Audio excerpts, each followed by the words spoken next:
Welcome to Arul cooking channel. நம்ம இன்றைக்கி கல்யாண வீட்டு கேசரி எப்படி செய்கிறதுன்னு தான் பார்க்க போகிறோம்.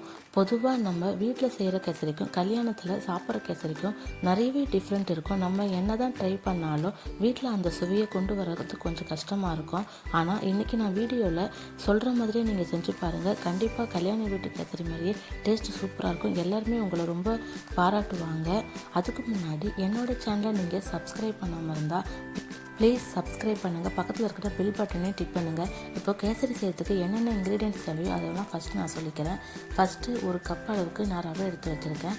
அடுத்து சர்க்கரை, தேவையான அளவு நெய், கொஞ்சமாக பாலில் சாஃப்ரான் போட்டு எடுத்து வச்சுருக்கேன். ஒரு 10 முந்திரி, அப்புறமா திராட்சை, கொஞ்சமாக பாதாம், அப்புறமா ஏலக்காய் தூள்.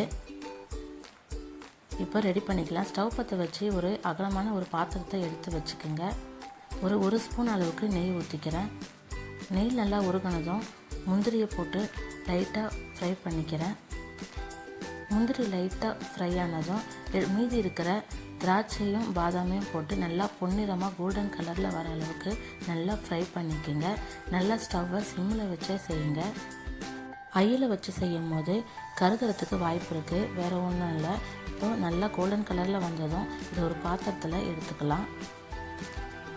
நட்ஸு எல்லாம் வறுத்து எடுத்ததும் அதுலேயே திருப்பியும் ஒரு 1.5 ஸ்பூன் அளவுக்கு நெய் ஊற்றிட்டு எடுத்து வச்சுருக்கிற ரவையும் அதில் போட்டு நல்லா பொன்னிறமாக வறுத்துக்குங்க. ஐயில் வச்சு வறுத்துக்க வேண்டாம், சிம்மில் வச்சு வறுத்துக்குங்க. ரவை எவ்வளோத்துக்கு எவ்வளோ நல்லா வறுத்து செய்கிறோமோ அவ்வளோதும் டேஸ்ட்டாக இருக்கும் கேசரி. இப்போ நல்லா வறுப்பட்டுடுச்சு. ஒரு பங்குக்கு நான் 2.5 பங்கு அளவுக்கு தண்ணி ஊற்றிக்கிறேன். தண்ணி ஊற்றி நல்லா மிக்ஸ் பண்ணதும் ஒரு 5 நிமிஷத்துக்கு மூடி போட்டு வச்சுக்கோங்க. அதுக்கப்புறமா நல்லா மிக்ஸ் பண்ணிவிட்டு எடுத்து வச்சுருக்கிற சர்க்கரையும் இதில் சேர்த்துக்கலாம். நான் ஒரு 350 கிராம் அளவுக்கு சர்க்கரை சேர்த்துக்கிறேன். 200 கிராம் அளவுக்கு ரவை, அதுக்கு 350 கிராம் அளவு கரெக்டாக இருக்கும். உங்களுக்கு ஸ்வீட் இன்னும் கொஞ்சம் எக்ஸ்ட்ரா சாப்பிடுவீங்கன்னா இன்னும் ஒரு 50 கிராம் அளவுக்கு நீங்கள் சேர்த்துக்குங்க. சுகர் சேர்த்ததும் நல்லா மெல்ட் ஆகி திரும்பியும் நல்லா இந்த மாதிரி தண்ணி விட்ட மாதிரி இருக்கும். அதனால தான் நான் 2.5 கப் அளவுக்கு தண்ணி எடுத்திருக்கேன். இப்போ ஸ்வீட்டுக்கு தேவையான அளவு உப்பு. ஸ்வீட்டுக்கு அதிகமாக உப்பு போடக்கூடாது, ஆனால் கொஞ்சமாக உப்பு போடும்போது டேஸ்ட் நல்லா எடுத்து கொடுக்கும். உப்பு போட்டு நல்லா மிக்ஸ் பண்ணதும் ஒரு ஸ்பூன் அளவுக்கு நெய் ஊற்றி நல்லா மிக்ஸ் பண்ணிக்கோங்க. ஒரு 70% நல்லா குக் ஆனதும் ஆல்ரெடி நம்ம பாலில் கலந்து வச்சுருக்க சாஃப்ரானு அதில் சேர்த்துக்குங்க. வறுத்து வச்ச நட்ஸு, ஒரு 1/2 ஸ்பூன் அளவுக்கு ஏலக்காய் தூளையும் போட்டு நல்லா மிக்ஸ் பண்ணிக்கலாம். நீங்கள் சாஃப்ரான் சேர்க்கறதுக்கு பதிலாக ஃபுட் கலர் சேர்க்கணுனாலும் சேர்த்துக்குங்க. பாலுக்கு பதிலாக தண்ணியில் நீங்கள் சாஃப்ரான் சேர்க்கறதா இருந்தாலும் சேர்த்துக்கலாம். உங்களோட விருப்பம் போல் நீங்கள் சேர்த்துக்குங்க. நல்லா இப்போ கைவிடாமல் மிக்ஸ் பண்ணிக்கிட்டே இருக்கணும். குழந்தைங்களுக்கு ரொம்ப பிடிக்குமேன்றதால நான் கொஞ்சமாக டூட்டி ஃப்ரூட்டியில் சேர்த்துக்கிறேன். இது முற்றிலும் ஆப்ஷனல் தான். உங்களுக்கு வேண்டான்னா ஸ்கிப் பண்ணிவிடுங்க.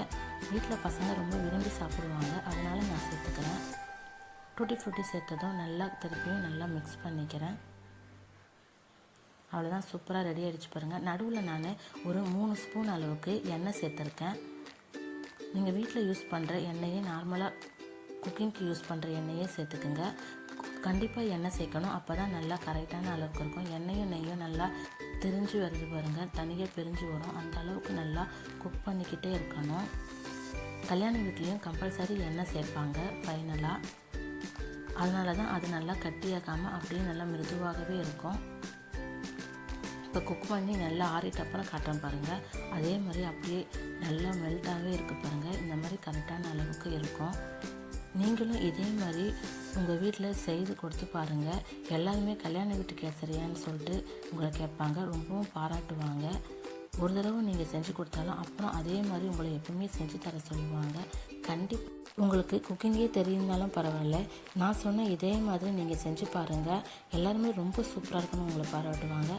அருள் குக்கிங் சேனலை லைக் பண்ணுங்கள், ஷேர் பண்ணுங்கள், சப்ஸ்கிரைப் பண்ணுங்கள். தேங்க்யூ ஃபார் வாட்சிங்.